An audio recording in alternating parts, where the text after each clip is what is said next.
And what we love to see here at the show is those that diversify and those that look something square in the eye that is a pain and try and come up with something, which is exactly what Fran Killoway has done now. She's the founder of Frasil and joins us on the line this morning. Welcome to the show. Oh, hello. How are you? Thank you very much. Amazing. We're Thank you, well. Fran. Now, you're the founder of a new app called Frasil, or an app called Frasil. Can you tell us a bit about it, first of all?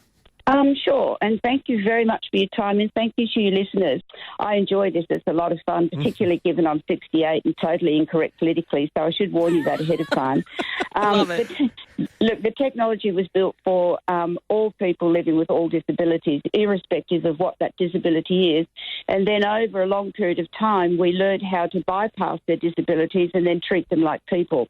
So essentially, at the end of the day, and I don't mean that disrespectfully, I mean it in the sense of we take going to watch whatever TV we want to watch for granted. We take the ability to say, I want to pee now for granted, all those things that a lot of our folks couldn't do. Yeah, So instant gratification. Well, that's one way of putting it. It's probably more polite than the way I put it, Julie. I mean, I love saying I want to pee now. It gets the message home. But look, the bottom line is it's built for people to be able to communicate on all levels that you and I take for granted just by pushing buttons. Okay. Now, I've seen a description that it's Siri on steroids. That was one of the descriptions I heard. Now, in like a general sense, well, in particular at the moment, those that are trapped at home and are vulnerable, how can they actually make use of the app? It's phenomenal in the sense that it reduces isolation completely. It allows them to communicate on their level, and it allows them to tell them what choices they want. So essentially, they can basically download the app at, believe it or not, just the Android store, Google, because Apple, we've been in the queue now for nearly 10 days. They lost the plot with the virus. And we're in a queue of 35,500 ahead of us, but we believe it'll be available today. But if they download it, they can trial it for 7 days.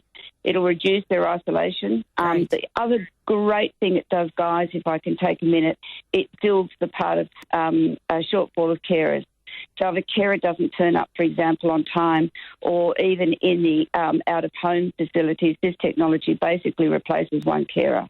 Amazing. That's tremendous. Now, if people wanted it, obviously you said with the Apple Store, but they just head to the Android App Store and hopefully with the Apple Store later on today, and they just download, they just search for Frasil, Frasil, is that correct? That's correct.